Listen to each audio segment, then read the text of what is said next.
Senhoras e senhores, sejam bem-vindos a mais um 61 Podcast, o podcast da capital, episódio de número 42.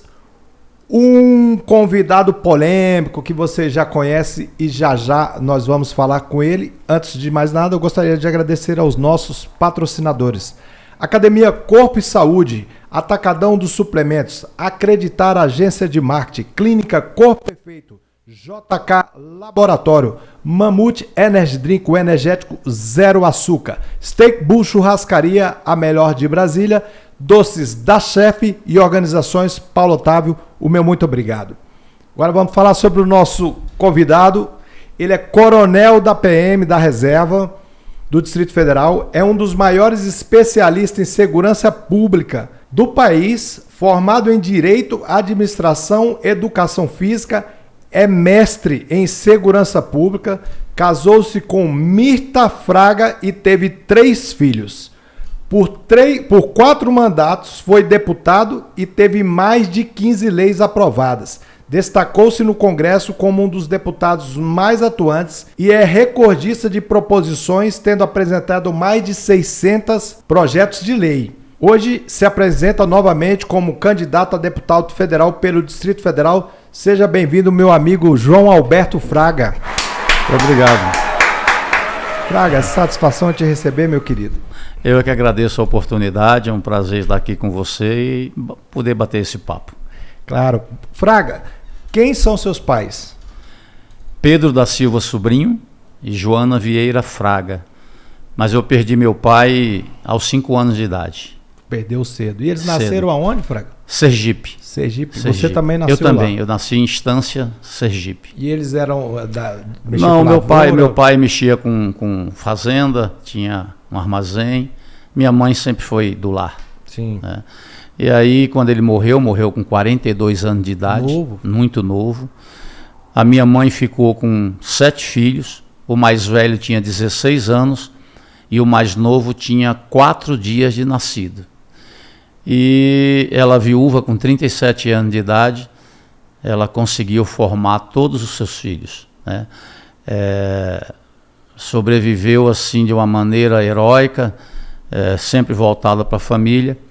E eu, aos 8, 7 anos de idade, o meu tio, irmão da minha mãe, que era o coronel Fraga, morava aqui em Brasília desde 1957, me trouxe para Brasília. Eu cheguei aqui em 64. Foi morar com seu tio? Fui morar com meu tio. Ele morava onde, Fraga? Na 315 Sul. Né? Eu fui criado ali. E como é que foi esse desvínculo seu com a sua mãe, com os irmãos? A gente, na verdade, a minha mãe tinha muito trabalho com os filhos e eu era o mais peralta, né? Dos irmãos está em que escala? Eu sou o terceiro mais novo. Terceiro mais novo. E aí, esse meu tio falou: olha, Joanita, eu vou levar o Beto para Brasília, para morar comigo. Eu vim para cá, fiquei com ele, né, e aos 16 anos de idade, eu fui para a Academia Militar em Minas Gerais. E aqui o primeiro grau você fez aqui? Eu fiz no Colégio Caseb, que era um ensino público de primeira qualidade. Você está com quantos anos, Fraga? 66. 67. Você é mais novo 66. Que o Paulo Otávio, então, 5 anos. Uns 5 também anos. Estudou lá no Caseb.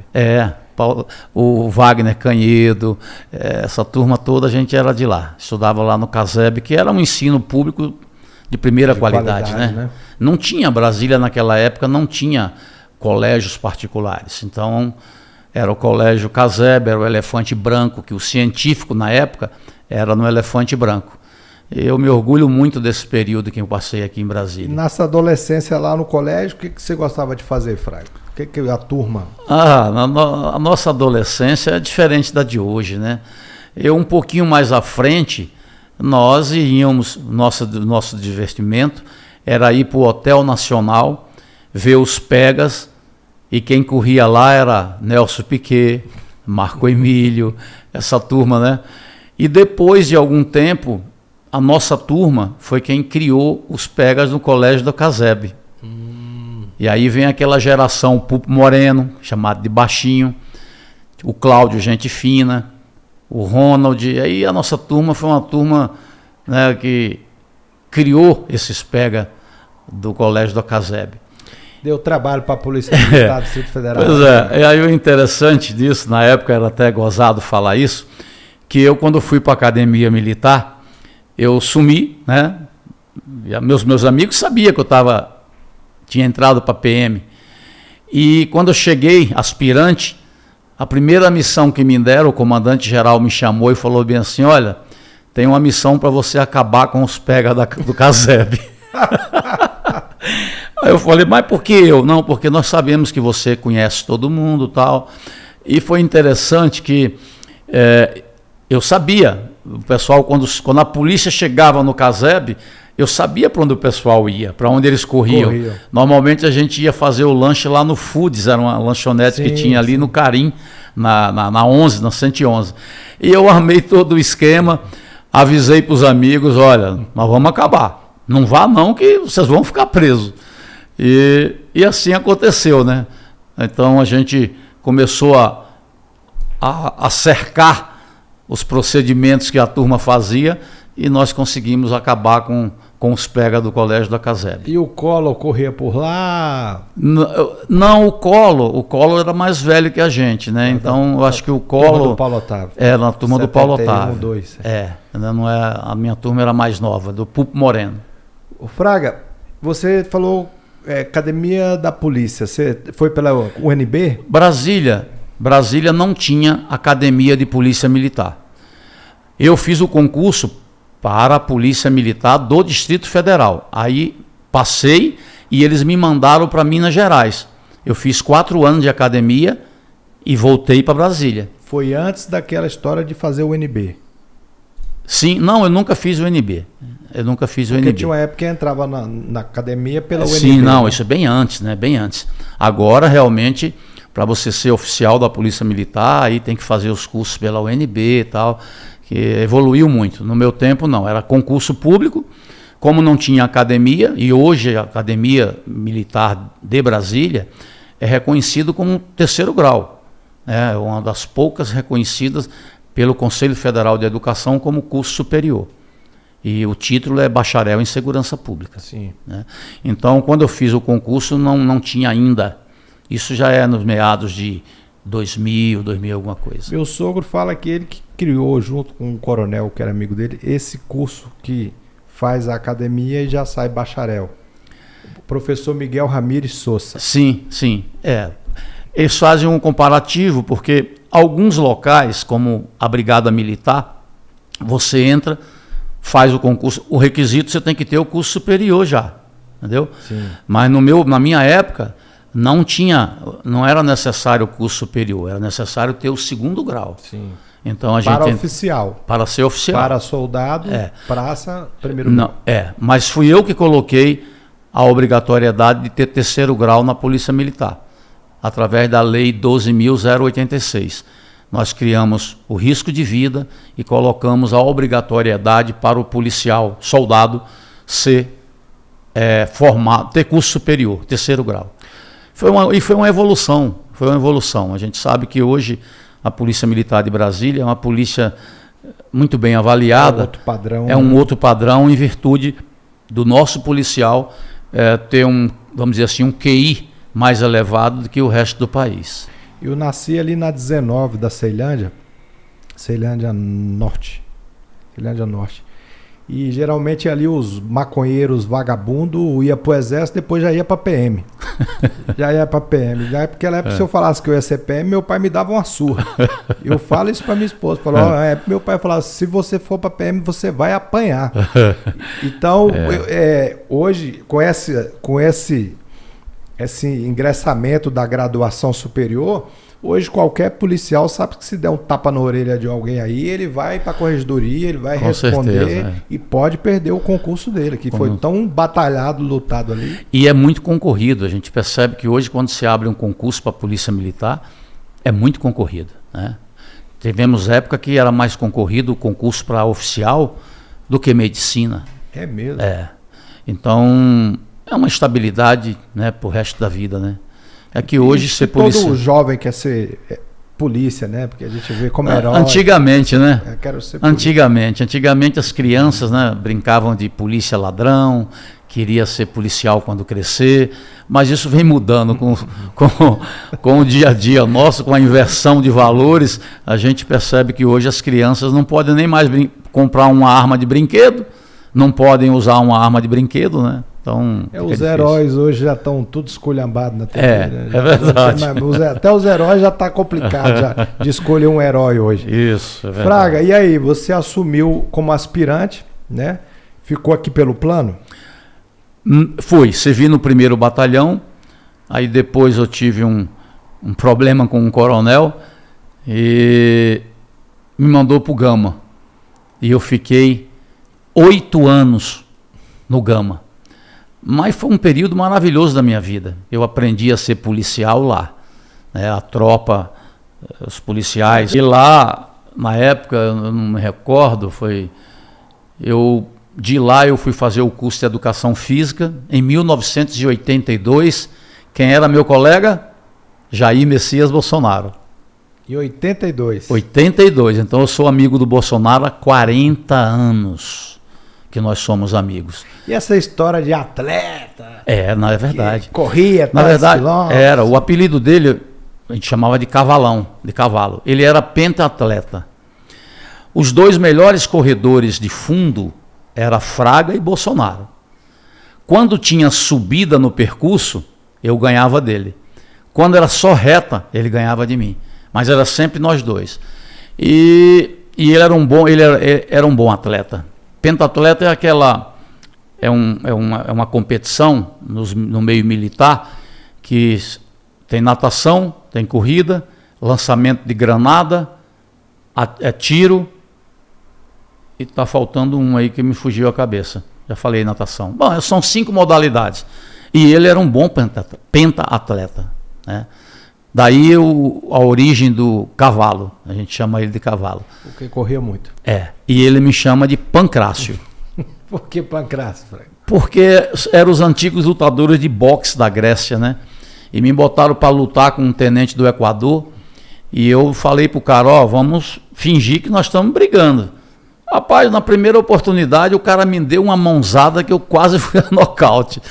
Aí eu falei, você quer brigar? Então tá bom. Aí eu moí ele de pancada, né? Mas bati. Aí me botaram o apelido de Pancrácio. Até hoje, se eu ligar pro Bolsonaro, ele fala Pancrácio. É assim que ele me trata. Então é uma amizade de 40 anos. E você ficou lá 8 anos no Gama? 8 no Gama. Depois, o que é que eu fazia? A gente começava a fazer as operações de arrastão. A gente ia na 5, que é onde tinha o puteiro, né? E aí fechava os bares. Aí eles corriam lá para Sul, para Gama Sul. A gente ia lá, fechava. E eles acabavam no posto, antigo, no posto lá, que é onde era o último bar a ser fechado lá no Gama, né? Então a cidade tinha um ritual e que quem estava lá há algum tempo, a gente conseguia controlar, já sabia. Foi um período muito gostoso da minha vida. E aí, quando é que você sai do Gama? Eu saí do Gama e fui para o 3º Batalhão. Na Ceilândia? Não, aquele do lado do Detran. De lá, do 3º Batalhão, eu fui trabalhar na cavalaria. E já estava subindo, capitão? Já estava subindo, já era capitão. Fui para a cavalaria como capitão. Fiquei lá uns 3 ou 4 anos. E de lá foi quando me levaram para Ceilândia. O saudoso Roriz me chamou, eu era major, e falou assim, tenho boas referências sobre o senhor. O senhor aceita comandar a Ceilândia? E todo mundo tinha medo da Ceilândia, porque a Ceilândia era a primeira cidade em violência, né? Era uma cidade, aí vinha aqueles apelidos, Caldeirão do Diabo, terra de Marlboro, né? Aqueles adjetivos pejorativos. E eu falei, governador, se o senhor quiser que eu vá, eu vou, sem nenhum problema. Eu só lhe peço que o senhor me dê carta branca, né? E fui para Ceilândia, cheguei lá em 94. O que eu posso te dizer Fraga, é que... Então, essa história que fala aí da época do... será que era seu tio, da época do Mário Eugênio? Não, era eu. Era já você? Já que era eles falam eu. sobre o Esquadrão da Morte, que tinha o Esquadrão da Morte. Eu era pequeno, eu lembro que uma vez mataram um bandido e escreveram PM no peito foi dele o Papalégua. Com bala. Foi o Papalégua, foi o Papalégua, não foi com faca. Eu era menino, eu foi lembro com faca, foi com faca. Foi não com foi faca? Mas ele levou 65 tiros. Né? Esse cidadão, ele tinha matado um policial militar e estuprado a filha do policial de 4 anos. Eu fechei o quartel e disse, só voltem para cá quando a gente tiver esse cara nas mãos. E assim foi feito. Né? Acontece que aconteceu esse imprevisto e não sei se ele reagiu, mas o fato é que ele foi morto. Ele foi tipo um Lázaro da época. Exatamente. E eu, como era o comandante, respondi. Eu respondi durante muitos anos da minha vida esse inquérito, né? Porque eu era o comandante. Não fui condenado, não teve nada. Mas aí o PT, que assumiu o governo, Cristóvão Buarque, me colocaram como chefe do Esquadrão da Morte. Que eu era chefe de um grupo de extermínio, e eu sei que eu cumpri com o meu dever. Mas naquela época do Mário Eugênio, você estava na polícia já? Estava. Na morte do Mário Eugênio, eu era amigo do Mário Eugênio, a gente andava de moto juntos, eu tinha amizade com o Mário Eugênio. E eu cansei de chegar no Foods, eu dizia para ele, Mário, para com isso, cara. Isso não vai dar certo. Ele era daqui do plano? Era daqui do plano. Não, se você é cana quente, mas não, eu não vou ficar calado não. Bom. E aconteceu que assassinaram o Mário Eugênio, né? Mas foi um policial civil? Foi um policial civil, Divino 45. A mando de um general, um coronel? Não, parece que tentaram colocar o general como mandante, mas isso nunca ficou comprovado, não. Aliás, eu nem sei, acho que no inquérito não restou nenhuma comprovação de quem foi o mandante do crime. Teve aqui, no 61 Podcast, alguns episódios passados, o Henrique Chaves. Você sabia que o Henrique Chaves é que fez a encenação do crime? Ele foi o Mário Eugênio? Não sabia não. Porque ele tinha uma aparência física. Parecida. Ele era muito parecido. E ele contou que quando chamaram ele, e ele entrou, estavam os pais do Mário Eugênio numa sala, e a mãe entrou aos prantos, gritando, meu filho. Disse que a semelhança era tamanha. E ele disse que ele que fez a encenação do crime lá todo, ele deitou lá, fez a parte de toda a encenação da perícia da polícia, foi ele que fez. Henrique Chaves é uma figura, eu gosto dele. Bom, então foi isso. Então a minha vida, na verdade, começou na Ceilândia. Eu digo que eu cheguei onde eu cheguei, quem me projetou politicamente foi a cidade de Ceilândia. Mas aí, como um reconhecimento do meu trabalho. Eu nunca esqueço que quem me lançou candidato, eu nunca fui candidato a nada, eu nunca tive pretensões políticas.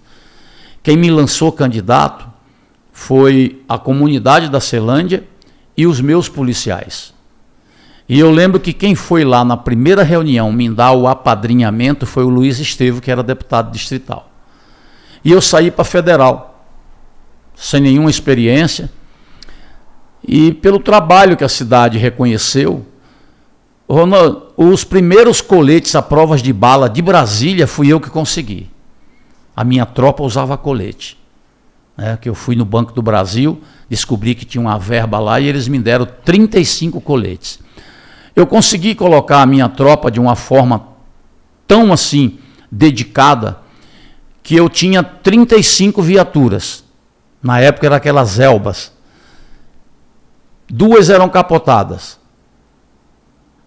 33 viaturas rodavam. Era o único quartel que tinha viatura rodando, porque eu estabeleci o apadrinhamento do policial para cada viatura, e eles que cuidavam da viatura, então a viatura não quebrava. Quando quebrava, eles corriam nos comerciantes, que sempre foi assim, não deveria ser, mas A polícia militar só trabalha quando recebe favores dos comerciantes. Então eu tinha 33 viaturas rodando. E eu fui desempenhando essa função. Quando me lançaram candidato, uma das coisas que eu mais assim me emocionou, uma vez eu andando na Ceilândia, eu vi uns outdoor grande. Eu não tinha dinheiro para fazer outdoor. Mas quem fez esses outdoor? Os donos de supermercados. Porque no meu tempo não tinha assalto de supermercado. Não tinha assalto a posto. Quando tinha, a gente prendia. Então, eu até hoje, graças a Deus, eu tenho esse reconhecimento. A frase no tempo do Fraga não era assim não. Né? Porque a gente jogava pesado mesmo. Né? E para você ter uma ideia da gratidão e do reconhecimento da população da Ceilândia, no meu primeiro mandato, em 1998, eu fiz 22.300 e poucos votos. A Ceilândia me deu 19 mil votos. E aí foi quando eu era suplente do Tadeu Filipelli. Sim. Mas como o Tadeu Filipelli era o homem forte do Roriz, foi para secretário. Foi para ser secretário de obras, e eu fui para a Câmara e exerci meu mandato quase que todo. 95% do tempo eu fiquei na Câmara. Fraga, olhar para você e não ver a PM não tem como. Você, para mim, parece que eu estou olhando para você e o símbolo da PM está atrás. Porque eu entrei para ser, eu aceitei ser candidato a deputado federal para exatamente proteger a Polícia Militar e o Corpo de Bombeiro. Porque eu não aguentava mais ver tanta injustiça dentro daquele Congresso. Eu fui o primeiro policial militar a chegar na Câmara Federal. Por isso que eu consegui fazer 650 projetos, aprovar 15 leis e 2 emendas constitucionais. Você foi o fundador da bancada da bala? Fui eu que criei a bancada da bala. Eu brinco que é melhor ser da bala do que da mala. Então eu criei a bancada da bala, e a bancada da bala, eu deixei ela com 306 deputados. Que isso, Fraga. Era a maior bancada que nós tínhamos no Congresso. Eu não perdi nada lá. Você lembra que fui eu também o presidente da frente do não, contra o desarmamento. Eu recordo que eu, quando subia na tribuna para defender, para ser contra o desarmamento, vários colegas diziam: Fraga, para com isso, você está louco. As pesquisas dão 85% a favor do desarmamento. Falei, porque nós estamos fazendo a coisa errada.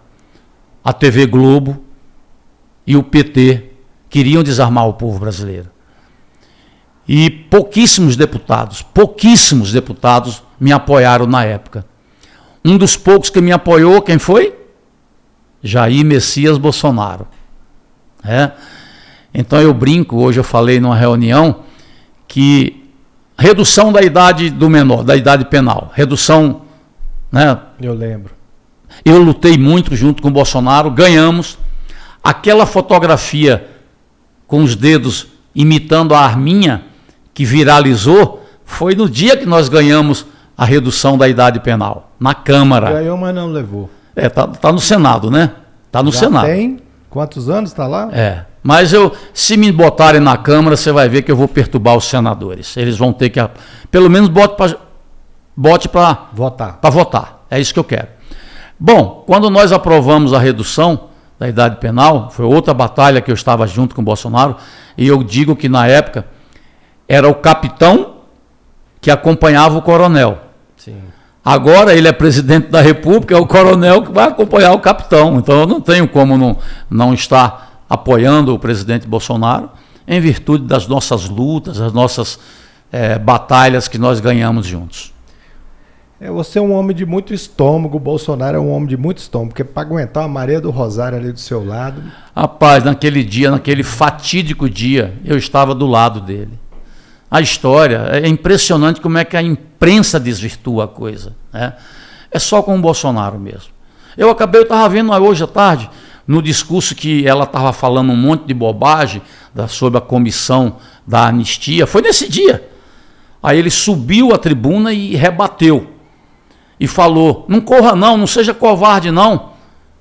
Agora você tem que me ouvir, pare aí para você me ouvir. E ele desceu a lenha, falando da corrupção do governo do PT. Quando ele saiu da tribuna, que foi lá fora, foi a hora que ela fez a abordagem a ele. né? E ele realmente, diante da agressividade dela, Ser chamado de estuprador, foi quando ele disse aquela frase, né?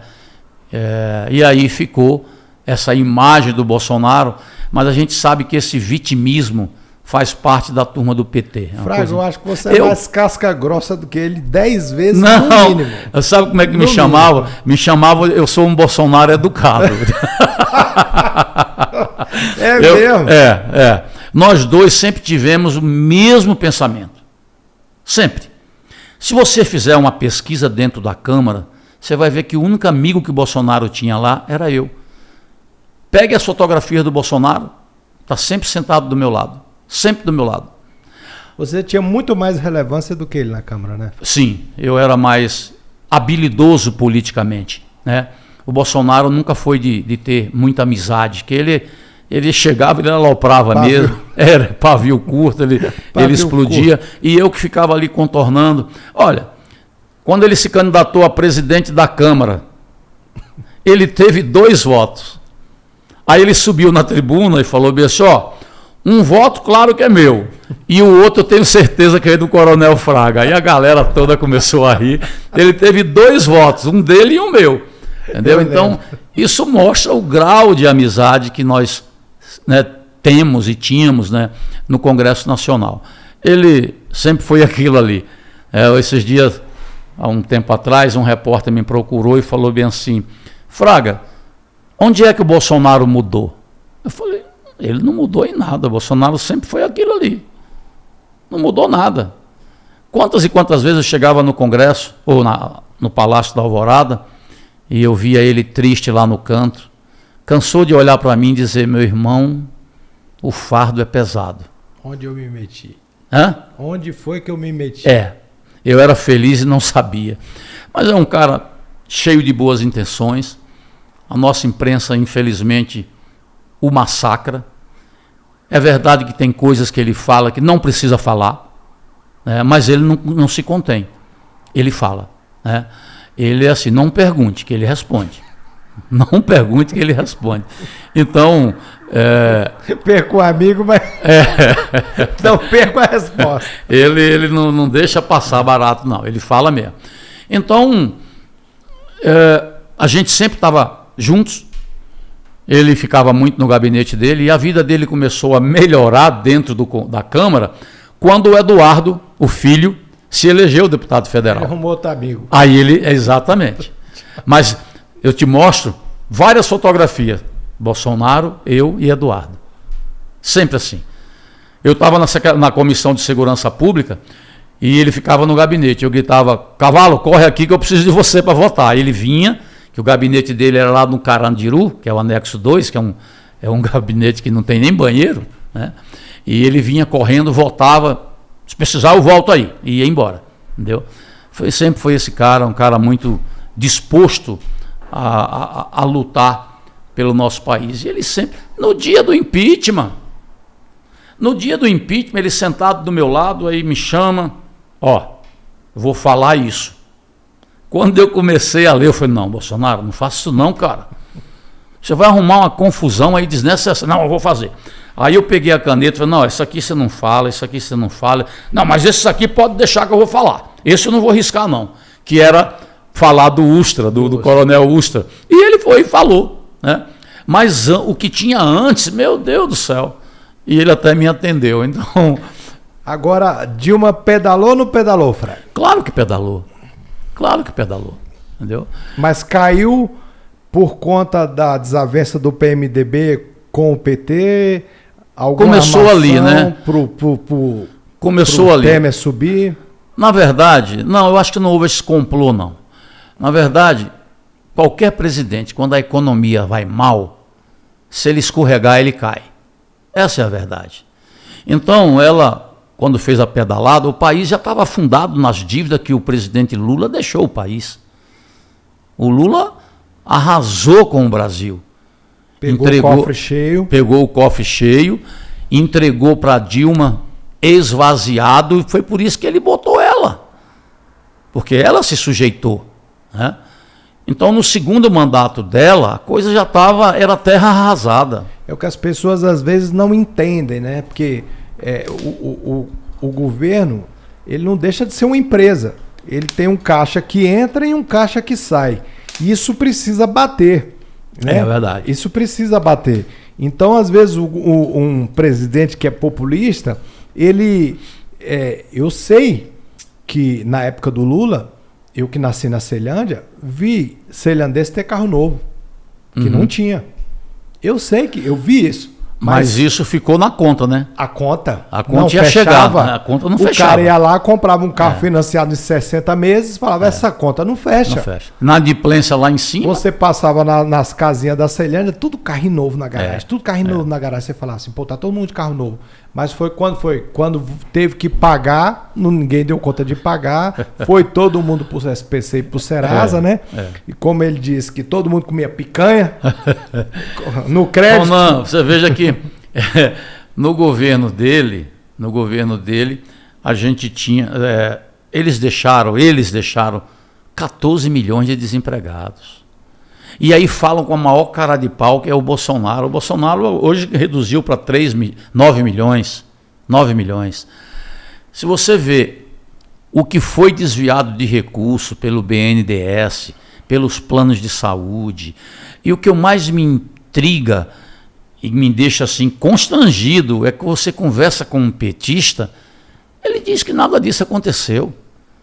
Mas não é possível, né?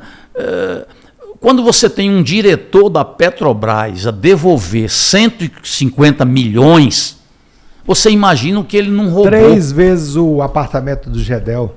É isso aí. Um diretor. Eu vi o Bolsonaro dizer esses dias que o desvio da Petrobras passou de 900 bilhões. É muito dinheiro, gente. Quase 1 trilhão. É quase o PIB do ano, acho. Ué. E o dinheiro que foi para Venezuela, Colômbia, África, esses países de ditadores, Cuba. Você não acha que esse dinheiro vai voltar, não? Já deve estar voltando, comprando esses institutos de pesquisa. Então, o povo, graças a Deus, acordou. Né? Fraga, a América do Norte não está preocupado aqui na América do Sul ser tomada, porque já está quase toda fechada, né? Toda. Só falta Brasil e parece que Paraguai, né? Brasil e Paraguai. A América do Sul, mas aí foi quando criaram o Foro de São Paulo. Que negaram por muitos anos que não existia. Exatamente. Inclusive o Cirão da Massa negava que existia o Foro de São Paulo. Então não tem, depois que saíram os vídeos, né? Vários discursos do Lula, do próprio Zé Disseu, e aí a coisa ficou mais, vamos dizer assim, explícita, né? Então a ideia é essa, fazer com que toda a América do Sul fique vermelha, né? E está aí a Venezuela, está aí a Argentina, para que sirva de exemplo para o nosso povo. Você trabalhou, o Ciro foi seu colega de Câmara? Ciro Nogueira? Ciro Gomes. Foi. E aí, o Ciro é metidamente. Ele me chamava de coronel, eu digo, me chame de Fraga. Se eu quisesse que você me chamasse de coronel, o meu nome parlamentar era coronel. E não é. Meu nome parlamentar é Alberto Fraga. Por que você me chama de coronel? Isso nos debates, né?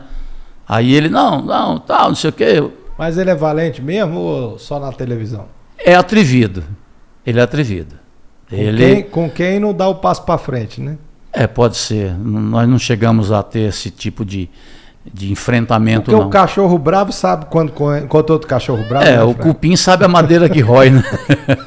Então, eu me dava bem com ele e tal. A gente discordava muito nos pontos de vista das minhas ideologias, né?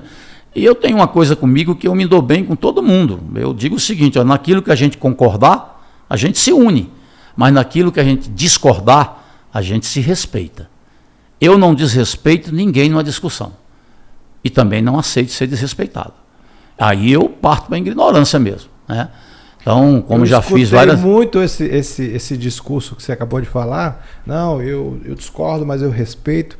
E quando a gente joga o quadro aqui, curte ou esquece, quando eu jogo a imagem do governador, não, eu respeito a liturgia do cargo, mas uns esquerda que sentaram aí Quando jogou o Bolsonaro, meu amigo. O pau cantou. O cara não tem liturgia do cargo, não tem conversa, ele não quer. Quer que tire a imagem. Tira essa imagem. Alguma coisa positiva, tira a imagem, eu não quero. Não quer olhar na imagem.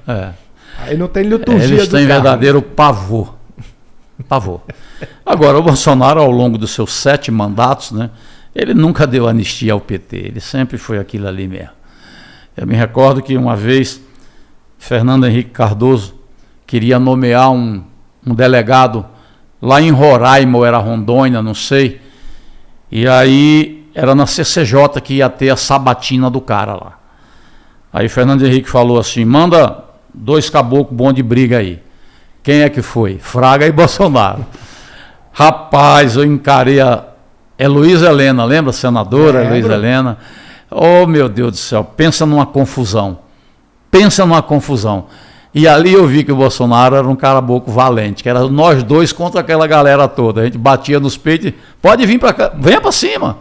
E o pau quebrava mesmo, que viesse a gente... Os senadores, eles têm uma superioridade, assim, dentro da mente deles, em cima dos deputados? Olha, eu não acho que seja superioridade, né? Mas, na verdade, a Câmara representa a população, o povo, e o Senado representa o Estado, né? Agora, os senadores são mais velhinhos, né? São ex-governadores. Hoje em dia não, né? Tá vendo, tá mudando. Regufe foi lá, jovem. Tá mudando isso, né? Então, o Senado perdeu aquela característica aquele bolsonarista, acho que aquele que faleceu também, esse que tá agora é o Major Hugo. Vitor Hugo. Vitor Hugo. É, da Câmara. É jovem também, né? Mas ele é deputado. Ele é deputado. É deputado. Ele não é senador. Deputado federal. Então, eu não acho que há essa superioridade. Acho que há alguns equívocos no regimento interno da Câmara e do Senado, quando dá prioridade aos projetos dos senadores. Que é muito mais fácil de aprovar algum projeto no Senado do que na Câmara. Sim. Na Câmara são 513 doidos ali, cada um brigando por si só. E o Senado é 81, então lá existe mais, vamos dizer assim, as ideias lá podem ser mais convergidas em virtude do número. E o regimento é muito ingrato quando diz que o projeto do Senado, ao entrar na Câmara, tem prioridade. Isso é uma estupidez. Eu me recordo que teve uma vez, eu com esse número... via de mão dupla ou não? Não. Eu me recordo que uma vez um senador me procurou e falou: caramba, Fraga, você tem 600 projetos, deixa eu copiar seus projetos e eu entro aqui no Senado, entendeu? E vai andar mais rápido, nós vamos aprovar. Eu digo: sim, mas o senhor vai colocar que a ideia é minha? Não, eu não posso. Então, como é que eu vou te dar os projetos? E mesmo assim, muitos projetos meus foram, vamos dizer assim, usurpados por alguns senadores, que eu não vou citar nome para não ser deselegante, né? E que conseguiram aprovar as leis. A maioria na área de segurança pública? A maioria na área de segurança pública. Talvez eu despontei por ser um parlamentar oriundo da segurança pública, e a carência era muito grande. Você quer um exemplo? Quando surgiu a onda de sequestro relâmpagos em Brasília, a Polícia Militar teve que criar a Rotan, porque era uma onda de sequestro relâmpago violenta. A polícia prendia o sequestrador, quando chegava na delegacia, não tinha a tipicidade no Código Penal. Sim. Eu sou autor da lei que criou o crime de sequestro relâmpago no Código Penal. Sou autor da lei que tornou crime hediondo quem matar policial. Sou autor da lei que definiu o crime de terrorismo. Sou autor da lei que obriga o cadastramento obrigatório do celular pré-pago, que antigamente era utilizado pelos marginais para negociar o resgate. A polícia não tinha como saber de quem era aquele telefone, né? Sou autor da lei que obriga que nos presídios femininos o efetivo tem que ser feminino. Então, é o que eu digo sempre, isso é trabalho. Eu trabalhei muito como deputado federal. Esses cabelos brancos aí... esses cabelos brancos aqui é de tanto lutar. Por isso que eu quero fazer a minha última eleição para descansar. eu vou acabar o mandato com 70 anos. Eu quero cuidar um pouco de mim e da minha família. Fraga, você chegou à Câmara Federal, foi um dos parlamentares mais atuantes, reconhecido nacionalmente. E o seu tio Fraga, que trouxe o Beto para morar com ele? Rapaz, eu também era valente. O apelido dele era Ventania, que o bicho, ele era da GEB. GEB era guarda, antes de existir polícia. Guarda militar, Especial, né? De Brasília. Mas era uma... se você perguntar para os mais antigos... Eu já dei uma lida. Rapaz. Deu uma lida. E ele chegou aqui em 1957. E ele comandou a RP em Taguatinga durante muitos anos. E a fama dele era... Por isso que estendeu para o seu nome, Fraga, foi 2 gerações de Fragas. E eu tinha que manter a tradição, então eu fui também. eu fui um Fraga também que bandido comia fino comigo. Né? Fraga, por que bandido, como diz o colega aí, por que bandido é tão burro? Porque eu falo, o cara vem fazer um assalto, se ele pega só meu celular, minha carteira e vai embora... O problema para ele é menor, mas o cara tem que me matar. E aí o pior, quando ele pega um policial, aí que ele mata. E aí ele sabe que eu nunca vi na minha vida, nem dentro da medicina, nem na advocacia, um corporativismo como a polícia militar. Eu nunca vi. É verdade. Tocou num polícia, meu amigo, é enxame de abelha. É isso aí. É enxame de abelha. Porque na verdade... A sociedade não gosta da polícia, né? E nenhuma polícia do mundo é benquista. Tem um ditado que diz assim: o homem diante do perigo invoca Deus e chama a polícia. Passado o perigo, ele esquece de Deus e xinga a polícia. E é verdade. Ninguém gosta de um órgão que está ali para te chamar a atenção. Fazer cumprir a lei. Para fazer cumprir a lei. Então, nós é que temos que cuidar da gente mesmo. Então, é uma família unida? E olha que aqui em Brasília, né, na época do Papaléguas, que houve a morte desse bandido Papalégua, que tinha matado um PM, passaram-se 11 anos sem ninguém tocar num fio de cabelo de PM. Porque eu acho que o exemplo na época foi dado, né? Houve uma insatisfação muito grande pelo crime praticado pelo bandido em cima de uma criança de 4 anos e a morte do PM. Então, não estou aqui pregando o extermínio de bandido, não. Né? Eu estou dizendo que eles fazem isso e aí é onde vem a minha tristeza com relação ao ordenamento jurídico do nosso país, que é exatamente o não cumprimento das leis, o afrouxamento das leis. Por isso que se você pegar minhas 5 propostas, são propostas contundentes, mas que são necessárias. A primeira é acabar com o saidão. Nós conseguimos lá, o projeto meu já foi aprovado junto com os outros no dia 3 de agosto, foi para o Senado. A segunda é reduzir a idade penal. Está no Senado. A terceira é o cumprimento integral das penas. Você tem que cumprir a sua pena. Acabar com essa balela de ler um livro, diminui um dia. Doou sangue, diminui tantos dias. Não. Você foi condenado a 5 anos, tem que cumprir os 5 anos. E se o bandido souber que vai cumprir mesmo, ele pensa 2 vezes antes de apertar o gatilho. É o que eu não consigo entender. O cara vai para dentro daquele inferno da cadeia. Sai lá, pior.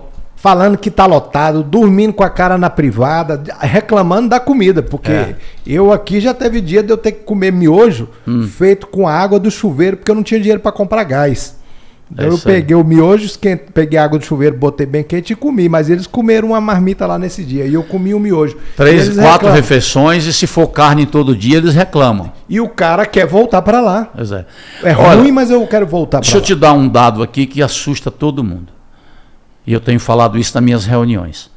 De cada 10 bandidos que saem do presídio, 7 a 8 voltam para o presídio. Então a polícia está enxugando gelo. E a reincidência, ela passa de 75%. E o custo disso para o Estado? Um absurdo de dinheiro. Então, aí vem a minha quarta proposta.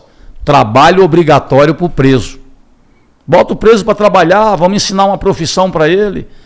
Esse preso aprendendo uma profissão... Não era um projeto que o Bolsonaro falou que ia pôr? Esse projeto é meu, está lá. Está na Câmara. Do preso trabalhar? O preso trabalhar. É seu?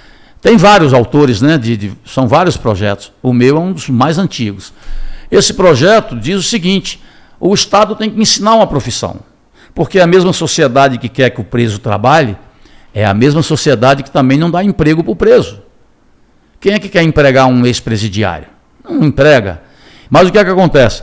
Então, se você vai cumprir 5 anos e você aprende lá a ser eletricista, mecânico, pedreiro, você, quando sair do presídio de forma autônoma, você pode começar a trabalhar para sustentar a sua família, tá certo? Então, por isso que eu defendo o trabalho obrigatório por preso, para a gente ensinar uma profissão para ele e ver se diminui essa reincidência. E a quinta proposta, acabar com o tal do auxílio reclusão. Isso é uma vergonha. Sim.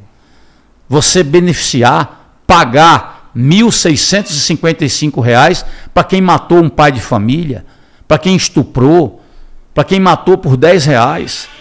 Quer dizer, o cara que matou vai ganhar, a família dele vai ganhando 1.655 e a família da vítima não ganha nada. Isso é uma vergonha. Agora, isso não é uma lei, isso é uma portaria do Ministério... o INSS, né? Ministério da Previdência, né? Sim. Não sei mais nem se existe Ministério da Previdência. Isso precisa mudar. Tem uma inversão de valores nisso aí. O crime, nessa situação, compensa. Mas uma portaria pode ser revogada pelo ministro atual? Pode. Por que não revogou ainda? Boa pergunta. Vamos perguntar para o Cavalão. Vou perguntar para ele. Não, por que é que eu quero voltar? Eu, com o mandato, eu tenho certeza que o Bolsonaro vai me ouvir. Eu não tenho dúvida disso. Eu vou chamar ele para conversar e dizer: nós precisamos mudar essas coisas aqui no Brasil. Não dá para continuar do jeito que está. Bandido não tem medo de ficar preso, porque não fica. E o cidadão de bem, trabalhador, é que se lasca. Você veja que o erro começa por aí. A imprensa diz: condenado a 200 anos. A Constituição só prevê 30 anos. E desses 30 anos, você cumprindo 1/6 da pena, você está em liberdade. Agora, a lei não era assim. Mas esse Supremo Tribunal Federal, que deve morar na Suíça, foram eles que colocaram os crimes hediondos com progressão de pena. Originalmente, não tinha progressão de pena para crime hediondos. Regime fechado. Mas aí veio esses juízes, ministros, escolhidos pelos presidentes, né, que eu acho que eu defendo que o ministro tem que ser de carreira, tem que ser... O cara começou juiz de primeira instância, tal, tem que ser... Desembargador, STJ, e do STJ vai para o Supremo, tem que parar com esse negócio de botar juiz, ministro escolhido pelo presidente. Isso é uma vergonha. Com a ideologia na cabeça. E com a ideologia, com o rabo preso, quem ele indicou. Aí está. O que aconteceu com a soltura do Lula, a anulação da competência do fórum lá do Lula, foi o Fachin, que foi nomeado por quem? E por aí vai, quer dizer... O que eu questionei aqui, Frago, foi o seguinte: o advogado lá entrou com vários habeas corpus para o Lula, que o próprio Supremo negou. Sim. Por que negou o primeiro habeas corpus, sendo que o foro não era aquele para ele ser julgado? Já tinha que ser corrigido no primeiro habeas corpus. Olha, já dizia Rui Barbosa que a pior ditadura é a ditadura do poder judiciário, porque você não tem a quem recorrer. O que nós assistimos ultimamente o Supremo Tribunal Federal fazer é uma coisa estúpida. A prisão do deputado federal Daniel Silveira. O artigo 53 da Constituição está bem claro lá. O parlamentar só pode ser preso em flagrante delito por crime inafiançável. Está lá, é bem escrito. O Supremo Tribunal Federal não está ali para mudar a Constituição, não. Eles têm que interpretar. É para isso que existe. Guardião da Constituição. Para que ninguém desrespeite o que está previsto na Constituição. Quem está desrespeitando a Constituição são os ministros do Supremo Tribunal Federal. Então, isso eu não sei até quando isso vai durar ou quando isso vai parar. Então, você percebe hoje que o povo brasileiro não suporta mais. Se você fizer uma pesquisa de opinião pública, o Supremo Tribunal Federal não goza de prestígio, não tem mais prestígio como antes. A partir do momento que os ministros começaram a querer ser protagonistas de determinados processos e dar entrevistas, a coisa começou a... Ter Twitter. E você, até pouco tempo atrás, eu lembro que, até pouco tempo atrás não, há muito tempo atrás, ninguém conhecia os ministros do Supremo. Hoje, você não escala a seleção brasileira, mas você sabe quem são os 11 ministros da Suprema Corte. Então isso está errado. Esses caras querem muito holofote, vá ser político, vá ser outra coisa, e não ministro do Supremo. Bolsonaro colocou Alcolumbre no Senado. Bolsonaro colocou Rodrigo Maia, reelegeu o Rodrigo Maia, que veio do governo Temer, reelegeu o Rodrigo Maia na Câmara. Os caras pernaram ele. São dois amigos meus. Tentei muitas vezes intermediar uma conversa. Rodrigo Maia, por sua vez, ele vai muito pela cabeça do pai, César Maia. Da esquerda. Da esquerda. Está lá, junto com o Haddad. Agora, o Davi Alcolumbre, para mim, foi uma surpresa. Porque o Davi Alcolumbre, a gente se dava muito com o Bolsonaro. Cansei de a gente sair junto. Foi deputado também, né? Foi deputado, foi colega nosso e tal. Ali eu não sei o que aconteceu, né? Não sei o que aconteceu. Eu acho que deve ter ocorrido quando ele saiu, e eu acho que não foi honrado algum compromisso, sei lá, não sei, e que de repente porque ele fez o sucessor, o Rodrigo Pacheco. Eu li esses dias aí, o tempo que ele pegou o Pacheco, levou no Bolsonaro e falou, esse cara aqui, que era do Democratas, igual o Davi Alcolumbre. Porque eles tentaram mover lá para ele se reeleger e tal, e não deu. E não deu. Então, tem coisas que na política as pessoas não esquecem, não perdoam. Uma das coisas é a traição. Ninguém esquece. Não? Rodrigo Maia, eu acho que está fora da política, pelo menos por enquanto, mas o Davi Alcolumbre, eu vi uma pesquisa ontem, ele estava em primeiro lugar para senador lá no Amapá. Então, e o que você achou no 7 de setembro do presidente do Congresso e o presidente da Câmara não terem comparecido ao evento do presidente? Puro egoísmo ou ciúmes, né? Eu acho que a festa, todo mundo sabe que era em apoio ao Mas Bolsonaro. Tinha um medo ali de um golpe? Não. Estava tremendo ali a galera? Não. Eu acho que não. Talvez, no máximo, eles estavam prevendo ou com medo de ser vaiado. Ser vaiado, no mínimo. Do povo gritar, hostilizados. Mas golpe, está descartada essa hipótese de golpe no nosso país. Não acredito que isso... Mais. Não cabe mais. Isso não cabe. Meu amigo Fraga, nós temos um quadro aqui chamado Curte ou Esquece. Vou pedir a direção para colocar aqui na nossa tela. Tá aí, Curte ou Esquece, com Alberto Fraga. Primeiro diretor, botafoguense. Curto demais. É igual meu sogro. Curto demais. Sofredor. Isso aí como é que fala? Mas é espírito de... Esse time deu muitas glórias ao nosso país. Seu pai era botafoguense? Não. Da onde você teve a tendência? Seu tio Fraga? Não, ele era flamenguista. Meus irmãos todos são vascaínos. E eu vi uma vez o cara jogar, Roberto, que era um centroavante, Roberto Miranda. E eu gostei e comecei. Na verdade, foi essa estrela que me seduziu. Não é a vermelha, não. Essa estrela é branca. Adoro esse time. Claro que Alberto Fraga curte o Botafogo. Próximo diretor. Vigilantes. É uma categoria que precisa ser melhor assistida. Tem algumas propostas para eles, como, por exemplo, dar o porte de armas, para eles se deslocarem da sua casa para o trabalho e do trabalho para a casa, e lutar por uma aposentadoria de 25 anos para eles, que eles merecem, porque eles exercem a profissão com risco da própria vida. Fraga, eu já fui dono de casa noturna, né? E há poucos dias eu tive um problema lá em Taguatinga, num restaurante. Uma conta veio errada e eu fui reclamar. E o gerente foi deselegante comigo, foi descortês comigo, falou: olha, ou você tira ou eu vou embora. Eu falei assim: se você sair, eu mando o segurança te pegar. E eu já fui dono de casa noturna. O que acontece com o cara quando ele veste uma farda, ele se empodera? Não, é porque ele recebe ordem do limite ali, passar da...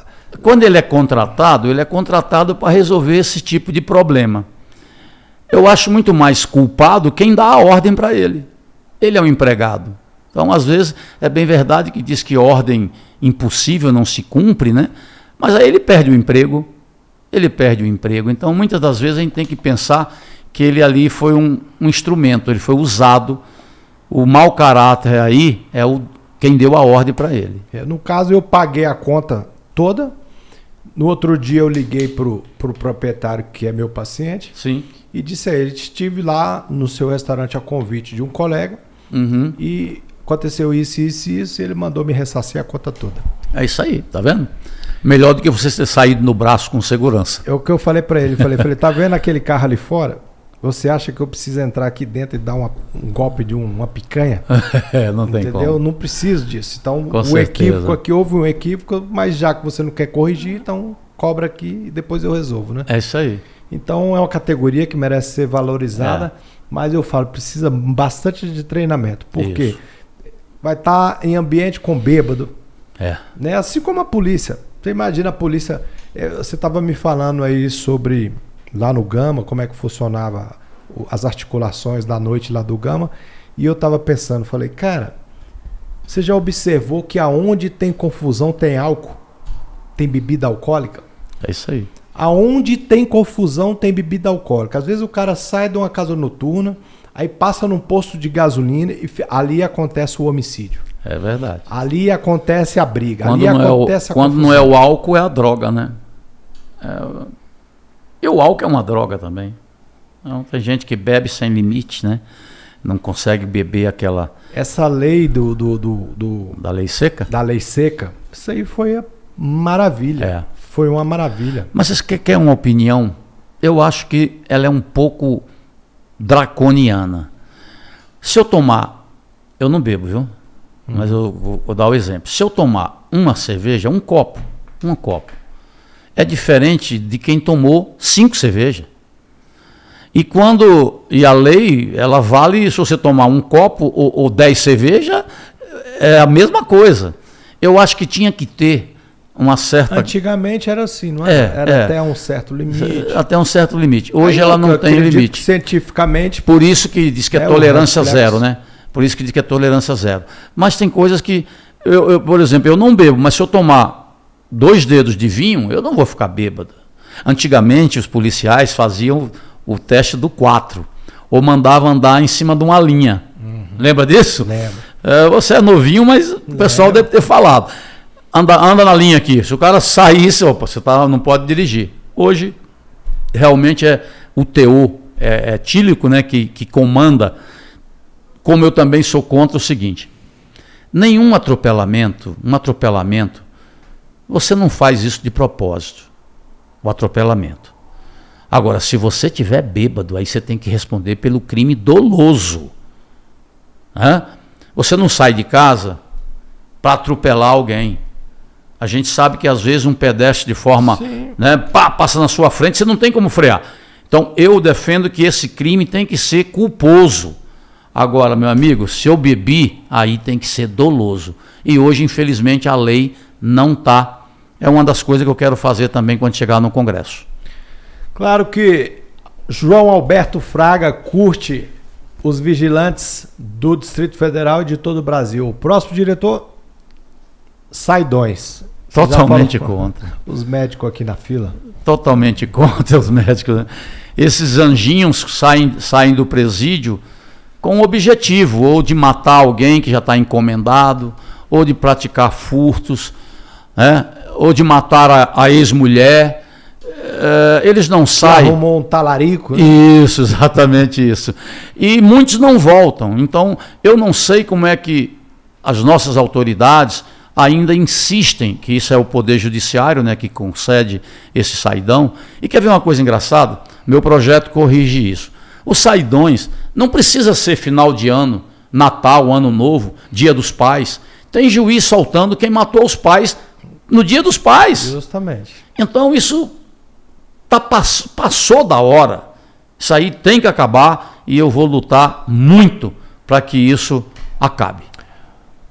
Nós temos ali 2, 4, 6, 8 viaturas. Só nessa operaçãozinha aqui. Pois é.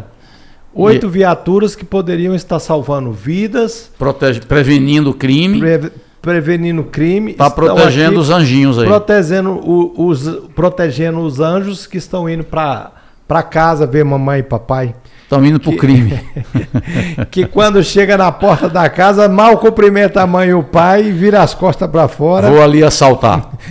Os caras, quando chegam na rodoviária, rapaz, eles já praticam o primeiro assalto na rodoviária, rapaz. Porque, aí veja o erro, porque eles saem do presídio sem um centavo. Como é que faz? Entendeu porque que eu digo que eles têm que trabalhar? Sim. Porque aí pelo menos tem uma remuneração, não para ele, para a família. Mas aí a família dá o dinheiro da passagem. Mas do jeito que esses caras estão... Rapaz, um menor infrator custa 16 mil reais. Olha, eu vou ter que concordar com o Lula que o Auxílio Brasil aí é pouco, viu? Porque um menor custa 16 mil para o Estado e a gente dá para uma família 600 reais. Tá gastando dinheiro em lugar errado. É isso aí. Quantos presos nós temos hoje no Brasil, Fred? Do DF? 700 mil. 700 mil no Brasil. No Brasil todo, 700 a 800 mil presos. E recebendo o Auxílio Brasil? Não, aí eu não sei, não tem essa conta não. Eu vou até pesquisar, que é importante saber. Se eu não me engano, é 2 milhões e meio. Se eu não... que recebem o Auxílio Brasil. Auxílio Brasil. Eu não sei. Ou é mais? Não sei. Ou é mais. Mas... Não, são 16 milhões 16 de famílias. Milhões. 16 milhões. Acredito que alguns aí devem querer uma oportunidade, deve ter caído aí a gente já foi jovem, né? Então a gente sabe, eu nasci lá na Ceilândia, eu falo, a maioria dos meus amigos estão ali no Campo da Esperança ou lá no de Taguatinga. Rona, você sabe o que é que pode... Eu concordo que tem alguns aí que pode... tem chance de se recuperar. Mas quem tem que decidir sobre o saidão não é o juiz, é o diretor do presídio que conhece o comportamento do preso. Mas não. O que acontece no Brasil é o seguinte: um advogado faz uma bela de uma petição, o juiz no ar-condicionado, sem conhecer o preso, ele solta o estuprador, ele solta não sei quem, porque o advogado diz que ele é bonzinho. Quem tem que tomar essa decisão é o diretor do presídio, que vai ouvir o assistente social ou alguém que está encarregado dos presos para poder dar informação melhor e não soltar verdadeiros fascínoras como a gente tem visto por aí. Até porque lá não tem tanta atenção médica, né, psiquiatra, para saber quantos desses daí não tem conserto. Exatamente. Através da medicina, né? Não tem conserto através da psiquiatra. Eles têm problemas psiquiátricos, são psicopatas, né? São psicopatas, são sociopatas que não tem conserto, né?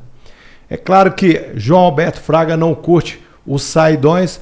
Projeto de lei dele está no Senado para ser votado. Pedimos encarecidamente aos nossos senadores que coloquem em pauta e que, se perder, perca no voto. É isso aí. Né? Próximo diretor, porte de arma de fogo. Bom, eu fui o presidente da frente contra o desarmamento.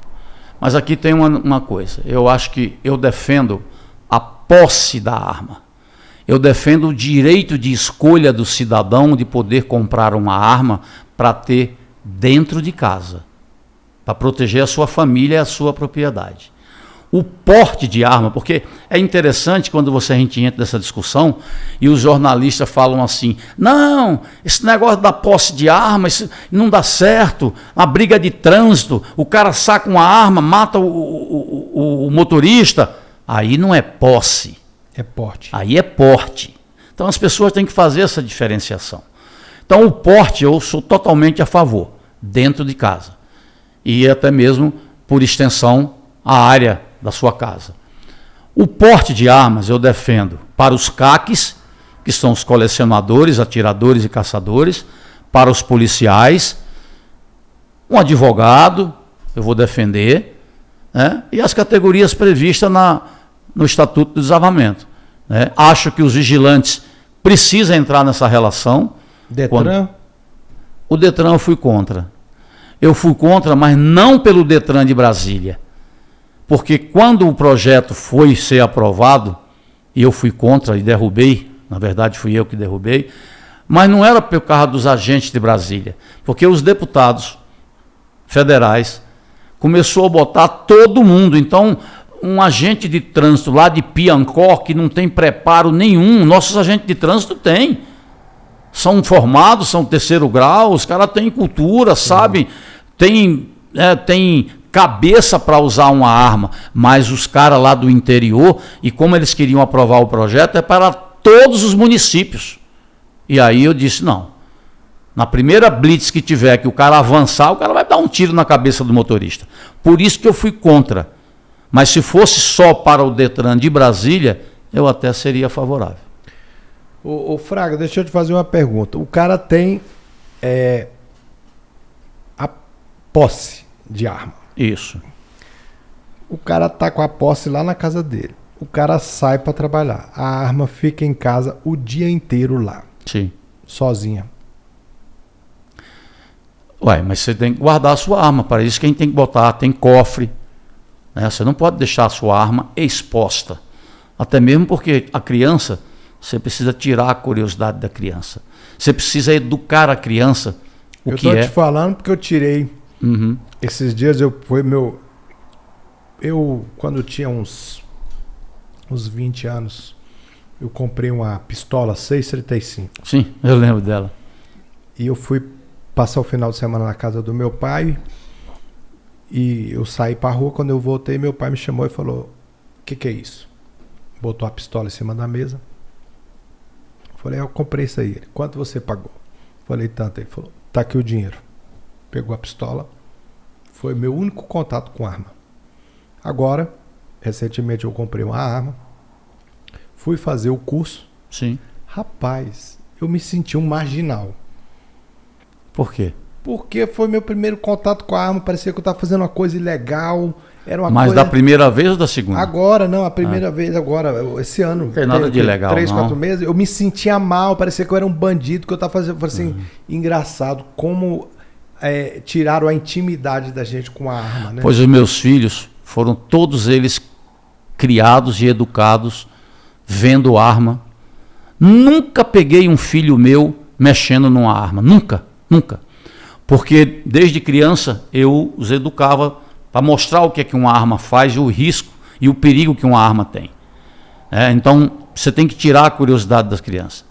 Hoje em dia, uma das coisas que eu mais gosto de dizer é que as mulheres que são mais, vamos dizer assim, não receptíveis à questão da arma, quando uma mulher quebra o tabu de atirar num estande de tiro, tá ali, ó, ali. Nós fomos num clube de tiro, nunca tinha pavor de arma. Aí deram uma pistola para ela atirar, perdeu o medo. Não, a pessoa gosta, quem pratica tiro, gosta. Tira o estresse. Eu, quando vou para a fazenda, eu dou 200 tiros por semana, ou mais. É que hoje munição está muito cara, né? Você não pode mais gastar como antigamente. Mas é uma coisa assim que faz bem à mente. Você não tem que imaginar a arma apenas como um instrumento... Tirar a vida de uma pessoa. A arma mata. Não, a arma tem que ser vista como um instrumento de defesa. A arma mata? Não, quem mata é quem aperta o gatilho. Tá certo? Porque quando se quer matar, você mata de pedrada, de facada. Não é só assim. Então, criou-se esse estigma com relação às armas, que eu acho um absurdo. Eu, quando defendi, que fui contra o desarmamento, por ser coronel da polícia, por saber que tinha muito folclore em cima das... Chegaram a inventar que as maiores índices de morte de crianças era com arma de fogo. Mentira! Criança morre muito mais afogada em piscina, queimadura... Corgo. Queimadura de caçarola, panela no fogo. A arma de fogo está lá, longe. Então, algumas coisas que criam na cabeça do brasileiro, que a imprensa, infelizmente, massifica, e a gente tem que desmentir. Então, e o que a Constituição fala? Da arma? Do povo. Quem é a maior... Quem é que tem a maioria no país? Não é o povo? O que o plebiscito? 65 milhões de votos. Nunca um presidente se elegeu assim. 65 milhões de votos foram a favor da arma. Ou seja, não proibir o comércio de arma de fogo. Quem foi que colocou os requisitos? Fui eu, Alberto Fraga. Eu fui o primeiro relator do Estatuto do Desarmamento. É bom que os CACs que estejam nos assistindo entendam isso. Eu fico triste quando vejo um CAC. Quem é Alberto Fraga? Aí eu digo assim, você usa a arma hoje graças a Alberto Fraga. Hoje eu tenho um respeito profundo da Taurus, porque sobreviveu graças ao meu trabalho. Se eu não tivesse peitado todo mundo, eu viajei o Brasil inteiro, Rona. Eu participei de todos os programas, defendendo... Eu lembro. Você lembra disso? No Ratinho. Isso, Ratinho, todo mundo eu fui para... defendi, foi a única derrota que o PT sofreu. E a Globo, que até hoje não aceita essa derrota. Então, eu lembro que quando chamava... Tinha uns caras lá de São Paulo, não sei se é o Telhada, uns coronel mais antigos. Era lá. O Fleury, era aquele do Carandiru, o Biratã. Aí você estava lá. Estava lá. O Telhada também. O Telhada é mais moderno, mas estava na luta também. Eu lembro dessa época. Paz de Lira, que foi um grande aliado meu. Então, eu comandei a turma bem. Por que você nunca foi comandante-geral da Polícia Militar? Porque eu saía antes. Você não sentiu eu, vontade? com 39 anos, eu cheguei a coronel. Então, Mas você pode voltar até hoje, se quiser. Posso, mas aí não faz sentido, né? Mas você não sentiu vontade de Não, eu sinto saudade até hoje. Eu sinto saudade até hoje. Eu, quando eu vejo os policiais, eu me emociono porque eu sinto saudade. Eu saí... Essa é uma amizade. Eu infelizmente, com 16 anos, eu ficava lá na porta do Exército, que era militar, não podia, 17. Com 18 eu fui pai. Não deu para mim ir pro Exército. E parece que as amizades mais longas, a gente parece que foram criadas na academia, foram no Exército. A formação do militar é diferenciada. Valores são cultuados. A amizade feita ali, forjada naquela luta, naquele sacrifício, ela fica para muito tempo. Então, em 1998, eu tive que assumir o mandato. Quando você assume o mandato, automaticamente você vai para a reserva remunerada. Você não pode ficar nos dois empregos. Você recebe dos dois. Sim. Mas eu, por exemplo, quando saí, eu não pude mais voltar. Você aposentou como deputado? Não. Não, eu preferia a aposentadoria da Polícia Militar. Você tinha que escolher. Ou ficava como coronel, ou... Preferia da Polícia Militar. Como deputado. Mas você tinha tempo já de casa para se aposentar como deputado. Preferi como coronel. O Bolsonaro, ele abriu mão de deputado, que ele poderia se aposentar. Sim. Né? E ficou com a de capitão. Que hoje ganha aí menos de 20 mil. Bem menos. E o salário, ele deve ganhar uns 12, um capitão hoje deve ganhar uns 12 Por mil. aí, assim. E mais o salário hoje de presidente da República. É isso aí. Claro que o Fraga curte o porte de arma, defende claramente a posse, mas curte também o porte de arma de fogo para aqueles que ele, na lei, citou. Próximo diretor, José Roberto Arruda. Rapaz, eu curtia muito, né? Tem coisas na vida Tem um ditado chinês que diz assim. Era do seu partido democrático. Sim. Você foi presidente do Democrático? Sim, foi? 19 anos. Se você me trair uma vez, a culpa é sua. Se você me trair 2 vezes, a culpa é minha. Eu sempre tive um bom relacionamento com ele. Quando ele esteve preso, o único cara que foi visitar ele fui eu. E sempre estive do lado dele. E agora, recentemente, ele me pediu algumas ajudas e eu ajudei para ele ser candidato a governador. Mas o que é que acontece? De repente, sem ninguém entender a razão, ele resolve ser candidato a deputado federal. A candidatura dele, embora eu deseje o bem dele, mas a candidatura dele pode me prejudicar. Eu perco seguramente uns 30 a 40 mil votos que, se ele fosse candidato a governador, viria para mim, né? Você veja, a relação é a seguinte, você vê que tem uma relação entre isso. Arruda foi candidato com o número 25 a deputado federal, foi o mais votado. Lembra disso? Lembro.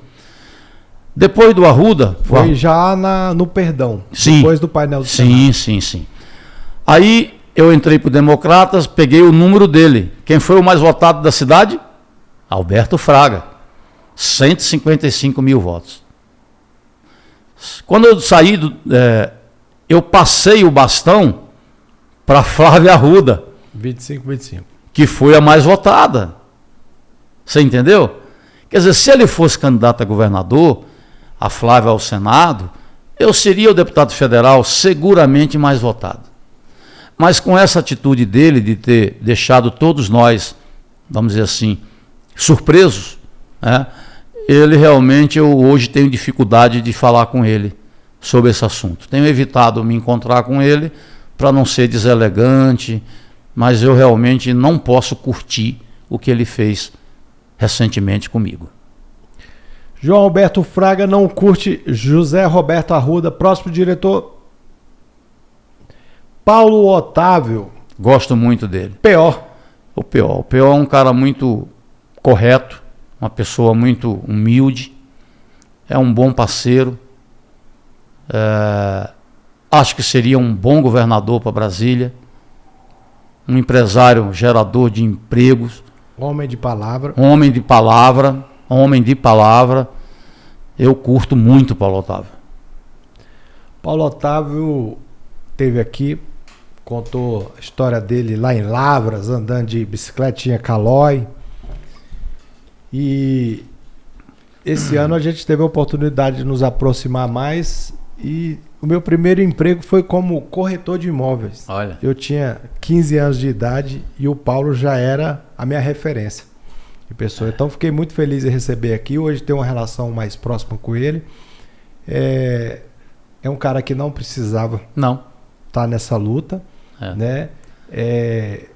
Eu acho que ele tem o espírito de Juscelino dentro dele para querer governar essa cidade e está com 71. Se não for dessa vez, provavelmente não terá outra oportunidade.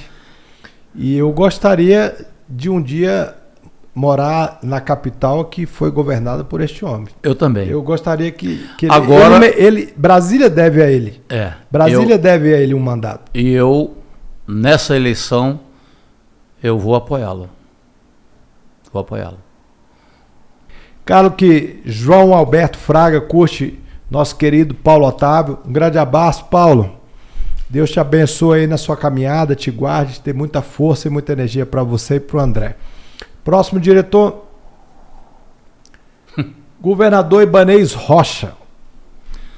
Não, eu não curto. Eu acho que quando eleição você perde e ganha.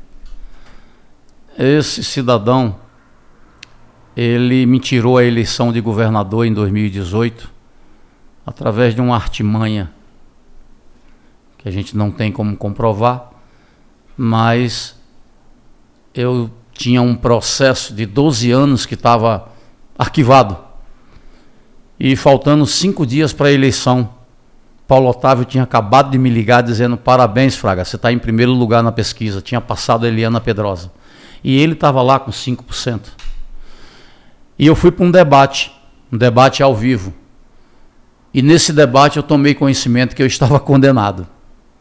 Uma sentença absurda, proferida por um juiz de primeira instância. E foi uma condenação. Sem mandato? Você estava sem mandato? Não, eu estava com mandato. Não tinha que ser julgado pelo Supremo? Eu estava sem mandato? Acho que você estava sem mandato. Não, eu era deputado. Você era deputado? Era deputado. Eu fui julgado por esse juiz de primeira instância. Condenado. E quando... aí vem a surpresa. Você sabe quem era meu advogado? Primo dele. Você não sabia? Como é que eu ia saber? Você, quando contrata um advogado, você não quer saber o parentesco de ninguém, né? Bom, quando um advogado é seu representante, seu guardião, quando o seu processo anda, ele recebe um push no celular. Sim. Tá certo? Então, curiosamente, eu não sabia de nada. Quando eu fiquei sabendo, foi da condenação, ao vivo, numa terça-feira. Veio quarta, quinta, sexta, sábado, domingo, eleição. Eu não recuperei mais. Eu que estava em primeiro, no máximo em segundo, eu caí para 7º lugar. E, curiosamente, essas coisas... Perdi o governo, deixei de ser ministro no governo Bolsonaro logo no início, por causa dessa condenação. E eu o tempo todo pedindo para esse processo ser julgado, que eu queria que fosse julgado. Eu lembro que você foi bem cotado na época, estava a imprensa toda atrás de você, que você ia ser ministro isso. da segurança, alguma coisa desse tipo. Primeiro ia ser da Casa Civil, depois da articulação. Eu fui cotado algumas vezes, mas... Então você não foi por causa dessa condenação? Com certeza. Aí depois, evidentemente, que teve um período que eu também... aí o convite parou de existir porque não tinha mais disponibilidade de ministério. Mas o último ministério que eu deveria assumir era o MDR, que foi para o Rogério Marinho. Então ele já disse que não, tivemos uma conversa assim na frente do Bolsonaro. Ele até me ajudou depois para o processo ser julgado na segunda instância. E foi inocentado? Que fui inocentado por unanimidade. Então, criou-se esse tipo de coisa, de celeuma. Fraga, foi uma questão de negócios que você foi secretário de transporte, né? Foi. Era uma denúncia absurda, que você sabe que eu fui o secretário que acabei com as vans piratas.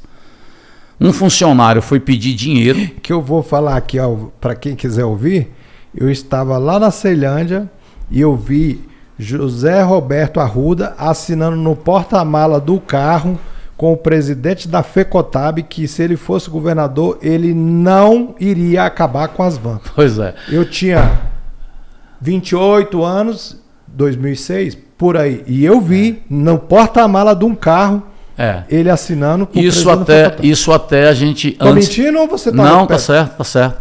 Aí nós fomos buscar o dinheiro para construir a IPTG, 576 milhões de dólares. Vocês foram... O BID, vamos para Washington. O BID disse o seguinte, comigo, eu que tenho 3 exigências. Primeiro, acabar com o transporte alternativo, que era exatamente acabar com as vans. Entendi. Segundo, padronizar os táxis visualmente, eu fiz.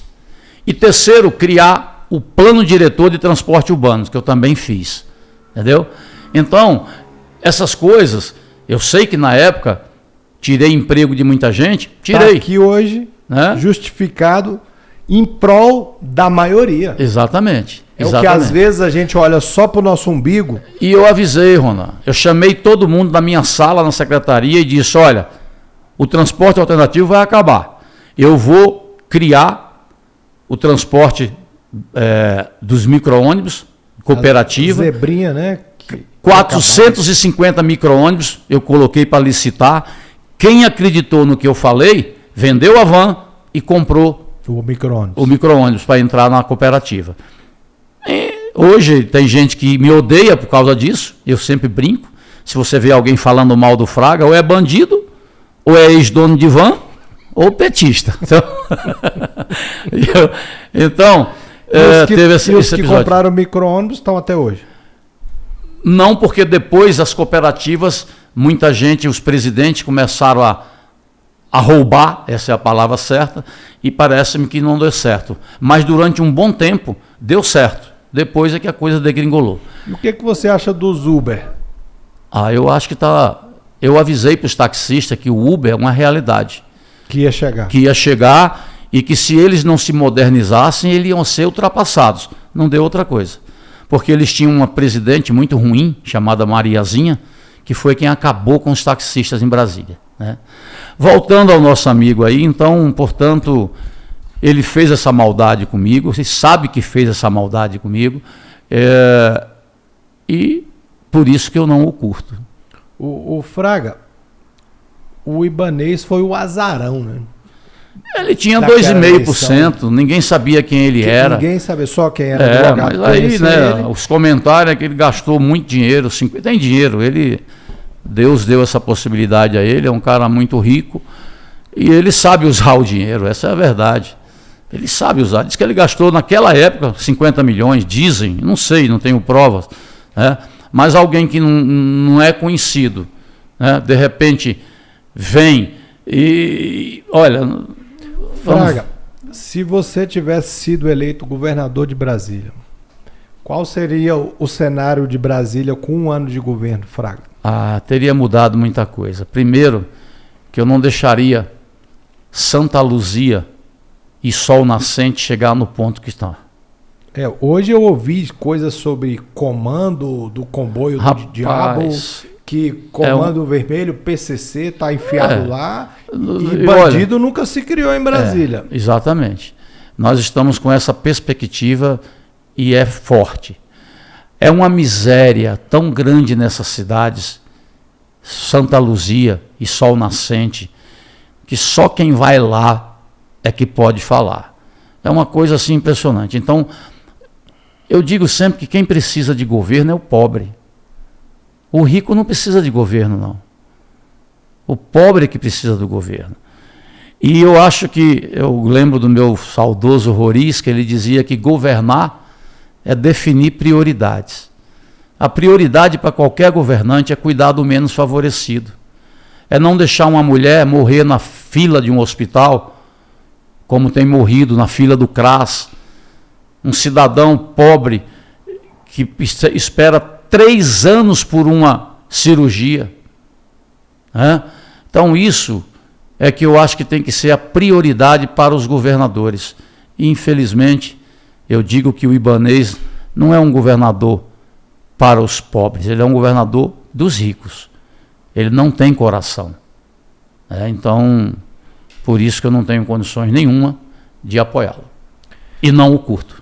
João Alberto Fraga não curte Ibanez Rocha, o nosso governador. Próximo diretor, Laerte Bessa. Eu já tive minhas confusões com o Bessa, mas é um cara leal, é um amigo. Coração grande, não parece, né? Não. Mas ele tem um coração grande. Eu já tive meus problemas com ele, quase saímos na porrada dentro do plenário, mas eu gosto do Bessa. Ele defendendo o Ibanez. Foi uma vez? Foi, mas então eu curto o Laerte Bessa, sim. Então, é um cara do coração, um goiano, do pé rachado, entendeu? Cabra, um dos caras mais gente boas que eu já conheci, o Bessa, é totalmente ao contrário do que a gente já viu. De quem olha e vê, pensa, faz logo um pré-julgamento, exatamente. E ele me fez um pedido pessoal e eu vou atendê-lo essa semana.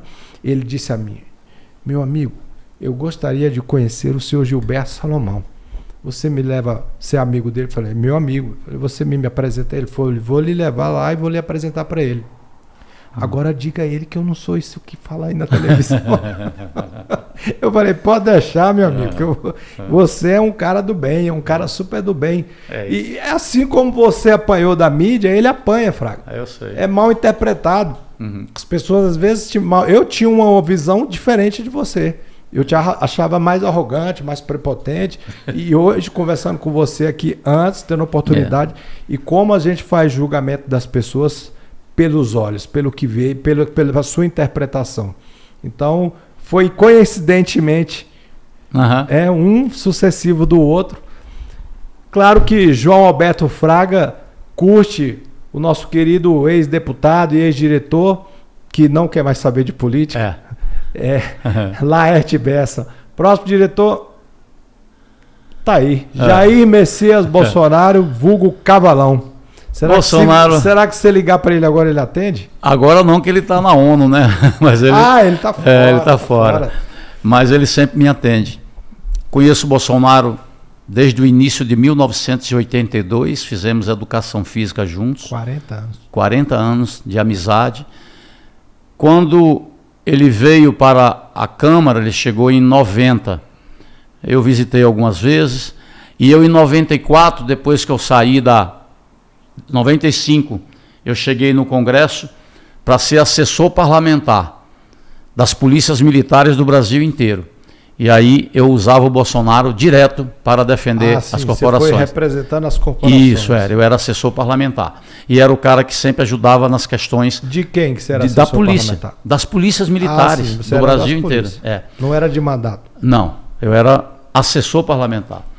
E aí, a nossa amizade voltou, tivemos uma boa amizade e um bom relacionamento.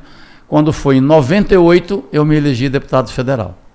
Aí foi quando a nossa amizade cresceu mais ainda. Voto pra caramba você teve, hein? 155 mil. Mas isso foi em 2014. É muito voto. É muito voto. Eu fui o segundo mais votado do Brasil proporcionalmente. Eu fiz 11% do eleitorado. Né? E aí nossa amizade com o Cavalão permaneceu durante muito tempo. Com a morte da minha esposa, eu me afastei de muita gente, inclusive dele. Mas eu nunca briguei com ele. E a imprensa sempre querendo dizer que eu não briguei com ele. Eu me afastei exatamente para não brigar, para não estragar uma amizade de 40 anos. Quando a ferida cicatrizou... Já como presidente? Ele já como presidente. A minha esposa morreu o ano passado. Ele me mandou os sentimentos, aquela coisa toda. E voltamos a se falar em março. Até então eu estava recolhido. Eu não me afastei do Bolsonaro, eu me afastei de todo mundo. Entendi. De todo mundo. Nós estávamos em pandemia. Né? Exatamente. Então, depois que a gente voltou a se falar, em março, no início de março, até hoje a gente conversa, tenho um profundo respeito por ele, sei que é um cara muito bem intencionado. Teve um repórter que me perguntou, Fraga, o que é que o Bolsonaro mudou? Eu digo, você está enganado, ele nunca mudou, ele sempre foi isso aí. Se você pegar o livro Tormenta, que foi escrito pela Thaís Araújo, a Thaís Onoyama, o livro Tormenta. O início do livro é uma conversa minha e do Bolsonaro. Nós dois conversando no plenário. Eu fui referência do Bolsonaro para muita gente que não tem acesso a ele, as pessoas me procuram. Até hoje eu dei entrevista para a França, para países, né, para saber do Bolsonaro, porque ninguém na República conhece o Bolsonaro mais do que eu. Entendeu? Agora, antes que alguém fique pensando do outro lado da linha aí, eu não tenho um emprego de porteiro no governo dele, porque eu nunca pedi e não peço. Né? Então, tenho um profundo respeito, sei que ele quer o melhor para o nosso país e eu o curto muito. Fraga, às vezes todo mundo que chega lá no poder, o cara estava aqui, como ele já fez discurso lá na Câmara vazio, lá, você está contando aí, tinha você, depois o Eduardo quando chegou. Hoje quando você olha ele, que não tem condições quase de ter acesso, chegar perto dele, né? Assim. Não, eu não tenho essa dificuldade não. Não, eu estou falando como é o Bolsonaro em cima desse assédio. Isso é aquilo que isso ele enche faz. ele, isso... Ou ele fala, não, meu irmão, tu fica lá, tu... Porque Não, esse não, dia eu não, vi não, ele não. falando no... Ele falou, ele estava fazendo a live dele e ele queria falar sobre a redução do imposto do Whey Protein. E o cara, não sei o que, ele falou, não estou perguntando não. Aí falou lá, agora eu estou perguntando. Qual é? Agora eu estou perguntando. É o estilo dele, né? Ele é o estilo dele, ele é muito pragmático nas coisas que ele fala, né? Ele é muito pragmático. E fala, vou comer um cachorro quente ali, E vai na comer. moto e vai embora. Vai comer. E não tem quem... Ele comprou aquela moto, fui eu que levei ele. Eu que levei uma moto para ele. Levei a moto, ele andou na moto, gostou da moto. Aí olhou para mim e falou, Pancrácio, mas não, vermelho eu não quero não. Aí ele foi e comprou uma azul, igualzinha, mas a moto azul da Honda, né? E ele quando dá esses passeios de moto aí, né? Ele gosta muito. Você anda de moto, Fraga? Eu tenho uma moto, gosto, sempre gostei. Eu tenho moto desde os 11 anos de idade. Adoro. Quando tem tempo para andar, a gente anda, né? Então, ele se tornou agora, a motociata virou o símbolo da campanha dele. Então, mas é uma pessoa muito boa. Eu tenho um profundo respeito por ele e sei que vai dar tudo certo. É claro que João Alberto Fraga curte Jair Messias Bolsonaro, nosso presidente. Próximo diretor, Luiz Inácio Lula da Silva, nosso ex-presidente da República. Não curto. Teve contato, Fraga? Tive, quando nós inauguramos o metrô. Apoiou ele? Não, Deus me livre, nunca apoiei. Nunca. Eu sempre fui um crítico do PT, sempre. Porque, contrário, por eu ser um policial, o PT sempre foi contra a polícia. O PT sempre quis desarmar a polícia. O PT, todos os projetos que eram a favor da polícia, o PT era contra.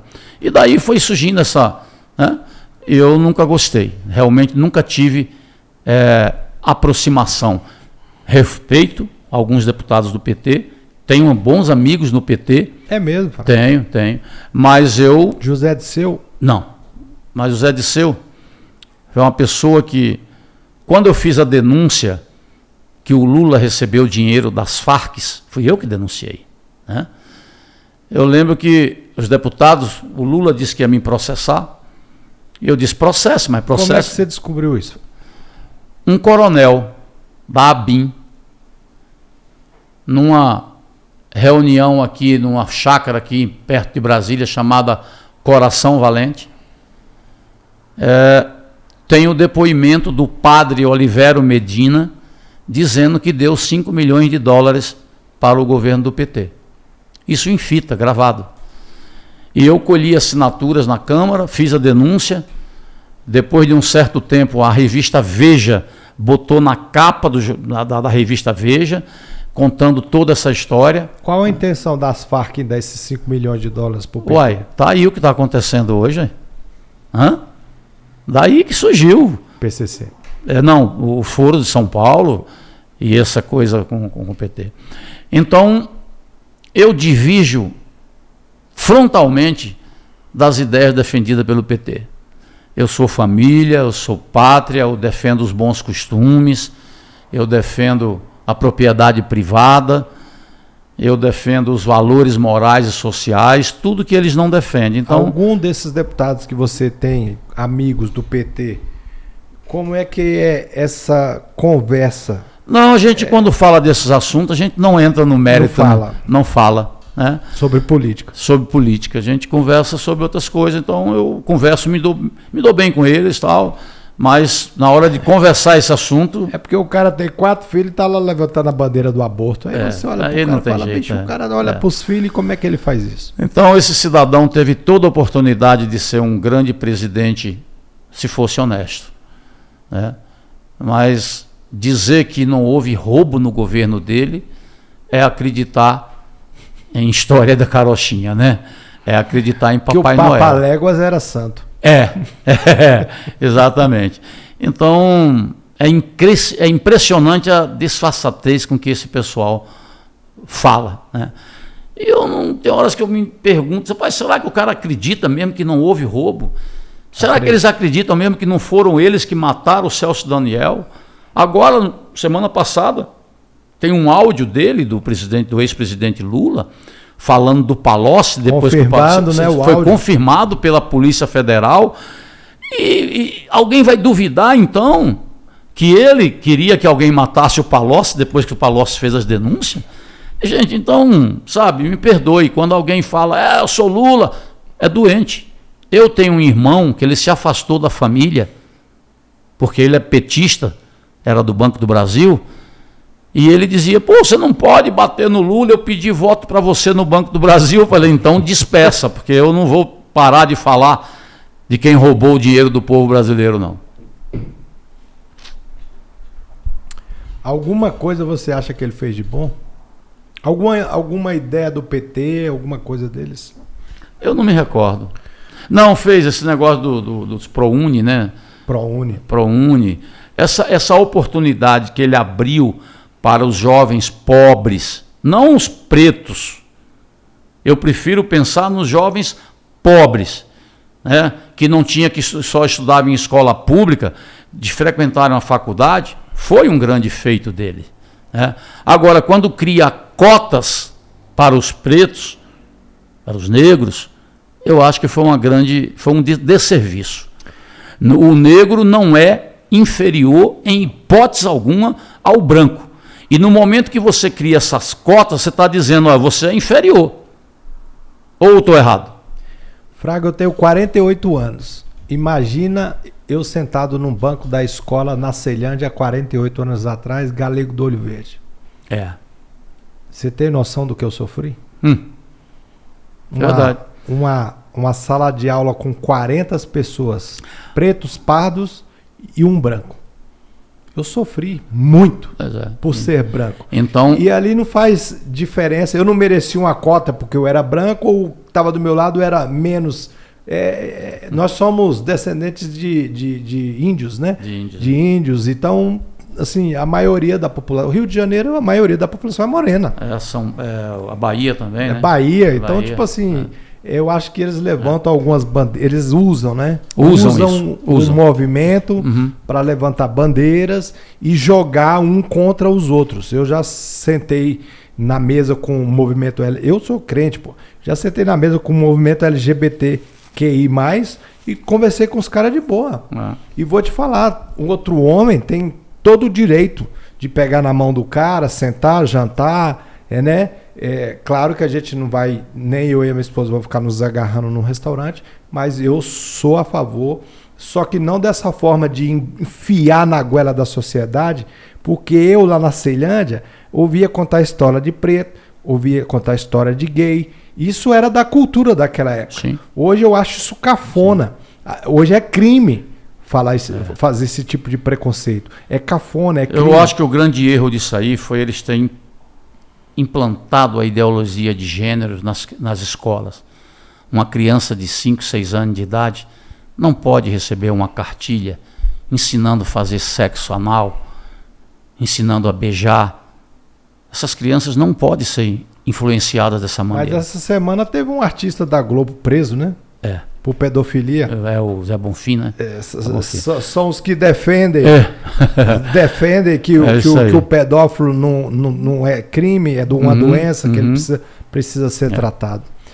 Claro que João Alberto Fraga não curte Luiz Inácio Lula da Silva. Próximo diretor. Aí. Que é isso, velho? Olha ele aqui. É ele aí. Não é ele aqui? Ele de azul e eu aqui, ó. Olha como é que nós éramos gordos. Você aqui embaixo? Ele segurando a mão. É isso aí.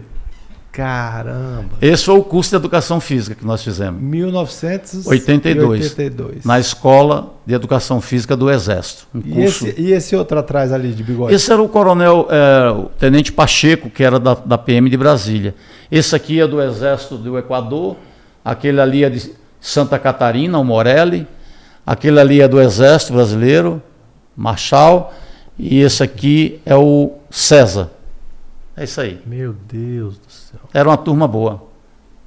82 ele tá com...